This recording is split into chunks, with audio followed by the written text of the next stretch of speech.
Far left, Lori. Ryan, is it possible for a team to be too confident? And if so, how is it that you go about monitoring whether this team has the appropriate amount of self-belief?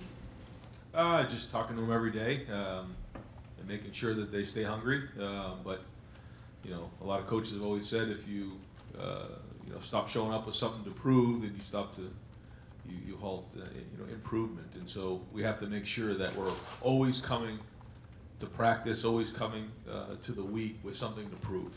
And we still have a lot to prove, so I don't think that'll be an issue. We got a lot of things to work on, and we're only halfway through the season. So front row, middle, Joey. Northwestern's gonna wear like all black uniform night game. When you guys go on the road and play teams, they're playing at night, and it's kind of has more of a Super Bowl-like atmosphere. Is that harder to go on the road and play like that versus when it's like a noon game on the road?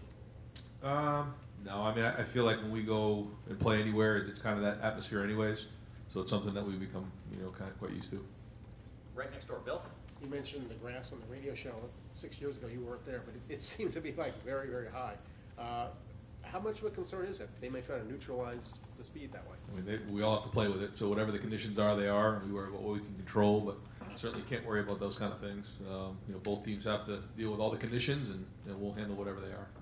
Front row, right, Austin. Ryan, I wasn't sure if I heard you right earlier this week with the white belt mentality. Then I saw the picture in Woody yesterday. Where did that come from? What does it mean? It's just something that did some research on that, and heard about it quite a few times in the last few years about just in the martial arts world. The white belt is the first step of the journey to a black belt, and that you have to always have that same mentality of looking to prove yourself every day, and you're very impressionable, and you understand that you don't know, and as time goes on, your ego can get in the way, different things can slip, and having that mentality that it's like the first day of preseason camp and that we have something to prove every day is something that I just wanted to introduce to the team this week so that we keep them locked in.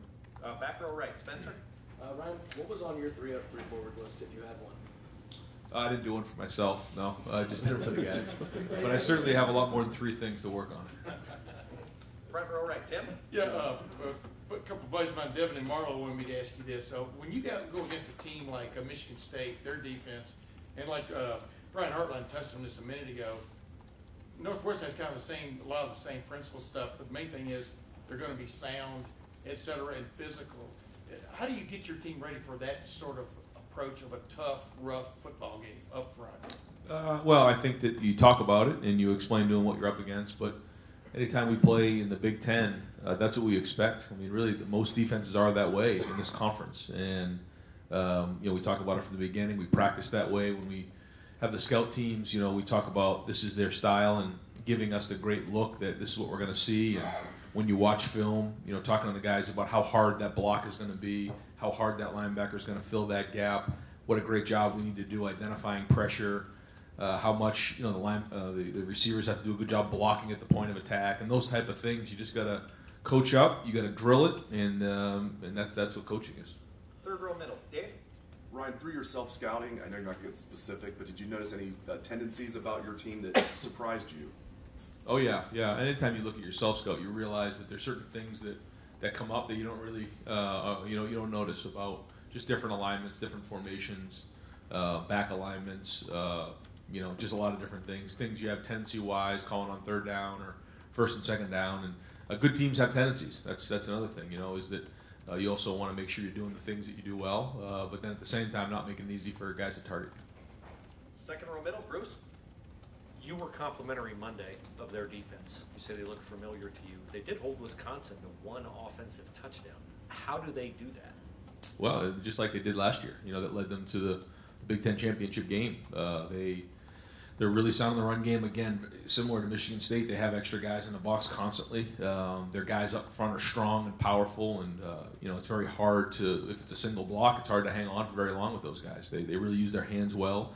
Their linebackers see things. They've been in a defense that's been there for over a decade now, and so defensively they know the answers to all the issues, and they're very, very well coached. They see things very, very fast. They react, and then as you move the ball down the field, they don't give up a ton of big plays. It's harder to score when you get in the red zone against them. Would that Jeff Hafley talked the other day about if you can drive 12, 15 plays on us, congrats.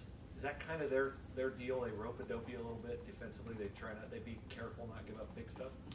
Yeah, I think so. Yeah, I mean they're not going to certainly give up a lot of big plays a lot, but they make you earn it, and it's not easy to do. And so you have to pick your spots and be smart, but you also have to run the ball, and you can't be over aggressive. You got to understand the plan to win, and but like you said, I mean they held Wisconsin under 300 yards, and I don't think they've given up more than 400 yards all year. And so again, it's very typical of Pat's defenses.